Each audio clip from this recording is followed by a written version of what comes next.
ಗಾಲಿ ಮನೆ ಮುಂದೆ ಗುಂಡು ಪ್ರಕರಣಕ್ಕೆ ಸಂಬಂಧಪಟ್ಟಂತೆ ಗೋಲಿ ಏನು ಆಗಿತ್ತಲ್ವಾ ಆ ಒಂದು ವಿಚಾರಕ್ಕೆ ಸಂಬಂಧಪಟ್ಟಂತೆ ಬೇರೆ ರೀತಿಯಾಗಿ ಇದು ರಾಜಕೀಯ ಚರ್ಚೆ ಆಗ್ತಾ ಇದೆ. ಬಳ್ಳಾರಿಯಲ್ಲಿ ಬರೀ ಒಂದು ಬ್ಯಾನರ್ ಕಟ್ಟುವ ವಿಚಾರಕ್ಕೆ ಆದಂತಹ ಒಂದು ಸಂಘರ್ಷ ಗಲಾಟೆ ದೊಡ್ಡ ಮಟ್ಟಕ್ಕೆ ಹೋಗ್ತಾ ಇದೆ.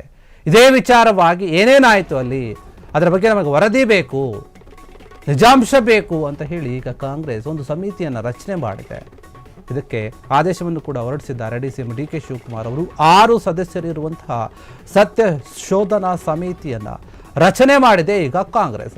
ಸ್ಥಳೀಯವಾಗಿ ಇರುವಂತಹ ಒಂದು ಪರಿಸ್ಥಿತಿಯನ್ನು ಅವಲೋಕಿಸಬೇಕು ಈ ಸಮಿತಿಯ ಕೆಲಸ. ಅದು ಏನಿದೆ, ಹೆಂಗಿದೆ ವಾತಾವರಣ, ಯಾವ ರೀತಿಯಾಗಿ ಗಲಾಟೆ ಆಯಿತು, ಇದೆಲ್ಲದರ ಬಗ್ಗೆ ಕೂಡ ಅವಲೋಕಿಸಬೇಕಾಗುತ್ತೆ.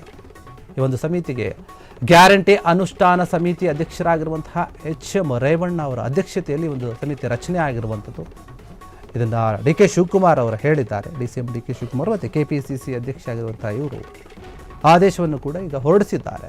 ಹಾಗಾದರೆ ಈ ಸಮಿತಿಯಲ್ಲಿ ಯಾರೆಲ್ಲ ಇರ್ತಾರೆ ಅಂತ ನೋಡೋದಾದರೆ ಮಾಜಿ ಸಂಸದ ಜಯಪ್ರಕಾಶ್ ಹೆಗಡೆ, ಶಾಸಕ ಟಿ ರಘುಮೂರ್ತಿ, ಅದರ ಜೊತೆಗೆ ಸಂಸದ ಕುಮಾರ ನಾಯಕ್, ವಿಧಾನ ಪರಿಷತ್ ಸದಸ್ಯ ಆಗಿರುವಂಥ ಜಕ್ಕಪ್ಪನವರ್, ಬಸವನಗೌಡ, ಬಾದರ್ಲಿ, ಇವರೆಲ್ಲರೂ ಕೂಡ ಸಮಿತಿಯಲ್ಲಿ ಇರ್ತಾರೆ ಅಂತ ಹೇಳಲಾಗ್ತಾ ಇದೆ. ಇವರೆಲ್ಲರೂ ಕೂಡ ಬಳ್ಳಾರಿಗೆ ಹೋಗಿ ಅಥವಾ ಒಂದು ಘಟನೆಗೆ ಸಂಬಂಧಪಟ್ಟ ಹಾಗೆ ಯಾರ್ಯಾರನ್ನ ಸಂಪರ್ಕ ಮಾಡಬೇಕು, ಸಂಪರ್ಕ ಮಾಡಿ ಅಲ್ಲಿ ವಾತಾವರಣ ಹೆಂಗಿದೆ, ಯಾರ್ಯಾರ ಮನಸ್ಥಿತಿ ಏನೇನು ಆಗ್ತಾ ಇದೆ, ಯಾವ ಒಂದು ಪರಿಣಾಮಗಳಾಗಬಹುದು, ರಾಜಕೀಯವಾಗಿ ಯಾವ ತಿರುವುಗಳನ್ನು ಪಡೆದುಕೊಳ್ಳಬಹುದು, ಏನು ಆರೋಪ ಪ್ರತ್ಯಾರೋಪಗಳಿವೆ, ಇವೆಲ್ಲವನ್ನು ಕೂಡ ಅವರು ಅವಲೋಕನ ಮಾಡಬೇಕಾಗುತ್ತೆ. ಈ ಒಂದು ಸಮಿತಿಯ ಕೆಲಸ.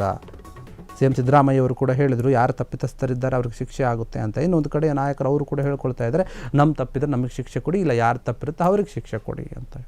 ಇದೆಲ್ಲದರ ಬಗ್ಗೆ ಗೊತ್ತಾಗಬೇಕು ಅಂದರೆ ನಾವು ತಿಳ್ಕೊಳ್ಬೇಕಾಗಿದೆ ಅಂತ ಹೇಳಿ ಕಾಂಗ್ರೆಸ್ ಈಗ ಒಂದು ಸತ್ಯ ಶೋಧನೆ ಸಮಿತಿಯನ್ನು ರಚನೆ ಮಾಡಿದೆ. ಏನು ಸತ್ಯ ಸಂಗತಿಗಳಿವೆ ಅದೆಲ್ಲವನ್ನು ಕೂಡ ಇವರು ಅವಲೋಕನ ಮಾಡ್ತಾರೆ. ಡಿಸಿಎಂ ಡಿ ಕೆ ಶಿವಕುಮಾರ್ ಕೂಡ ಈ ಒಂದು ವಿಚಾರದ ಬಗ್ಗೆ ಮಾತನಾಡಿದರೆ, ಇನ್ನು ಒಂದು ಕಡೆ ಬಿಜೆಪಿಯವರು ತೀವ್ರ ಆಕ್ರೋಶವನ್ನು ವ್ಯಕ್ತಪಡಿಸ್ತಾ ಇದ್ದಾರೆ ಈ ಒಂದು ವಿಚಾರವಾಗಿ.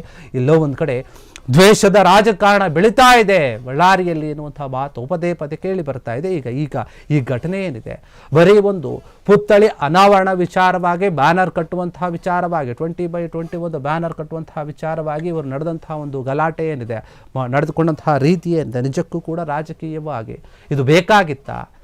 ಬರೀ ವಾಲ್ಮೀಕಿಯ ವಿಚಾರದಲ್ಲಿ ವಾಲ್ಮೀಕಿಯವರ ಹೆಸರನ್ನು ಇಟ್ಟುಕೊಂಡು ಈ ರಾಜಕೀಯ ನಾಯಕರು ಮಾಡ್ತಾ ಇರುವಂಥದ್ದೇನು ದಾದಾಗಿರಿ, ಗುಂಡಾಗಿರಿನ ಯಾರನ್ನ ಎದುರಿಸ್ತಾ ಇದ್ದಾರೆ, ಇಲ್ಲ ಅಥವಾ ಯಾರನ್ನೋ ಒಬ್ಬರನ್ನ ಬೆದರಿಸೋದ್ರಿಂದ, ಯಾರ್ದೋ ಮನೆ ಮುಂದೆ ಹೋಗಿ ನಾವು ಅತಿ ಹೆಚ್ಚಾಗಿ ಬ್ಯಾನರ್ಗಳನ್ನು ಕಟ್ಟೋದ್ರಿಂದ ನಮ್ಮದೇ ನಡೆಯುತ್ತೆ, ನಮ್ಮದೇ ಹೀರೋಯಿಸಮ್ ಇದೆ, ನಾವೇ ಅಧಿಕಾರದಲ್ಲಿದ್ದೀವಿ ಅಂತ ತೋರಿಸ್ಕೊಳ್ಳೋಕೆ ನಡೀತಾ, ಅಥವಾ ಇದು ಬೇರೆ ರೀತಿಯಾಗಿ ಉದ್ದೇಶದಿಂದ ಮಾಡಿದ್ದ ವೈಯಕ್ತಿಕವಾಗಿರುವಂತಹ ಒಂದು ವಿಚಾರಗಳನ್ನು ಇಟ್ಟುಕೊಂಡು ರಾಜಕೀಯವಾಗಿ ಇದನ್ನು ಬಿಂಬಿಸ್ತಾ ಇದ್ದಾರೆ, ಆರೋಪ ಪ್ರತ್ಯಾರೋಪಗಳನ್ನು ಮಾಡ್ತಾ ಇದ್ದಾರೆ.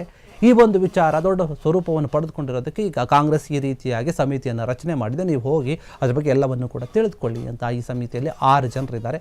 ಅವರು ಹೋಗ್ಬಿಟ್ಟು ಎಲ್ಲವನ್ನು ಕೂಡ ತಿಳಿದುಕೊಂಡು ಡಿ ಕೆ ಶಿವಕುಮಾರ್ ಅವರಿಗೆ, ಮುಖ್ಯಮಂತ್ರಿಗಳಿಗೆ ವರದಿಯನ್ನು ಕೂಡ ಸಲ್ಲಿಸ್ತಾರೆ ಎನ್ನುವಂತಹ ವಿಚಾರ ಇದೆ. ಕ್ಷಣದ ಸುದ್ದಿಗಳಿಗಾಗಿ ಫ್ರೀಡಂ ಟಿವಿ ಸಬ್ಸ್ಕ್ರೈಬ್ ಮಾಡಿ, ಲೈಕ್ ಮಾಡಿ ಹಾಗೂ ಫಾಲೋ ಮಾಡಿ. ಹೊಸ ಸುದ್ದಿಗಳ ನೋಟಿಫಿಕೇಶನ್ಗಾಗಿ ಬೆಲ್ ಐಕಾನ್ ಮೇಲೆ ಕ್ಲಿಕ್ ಮಾಡಿ.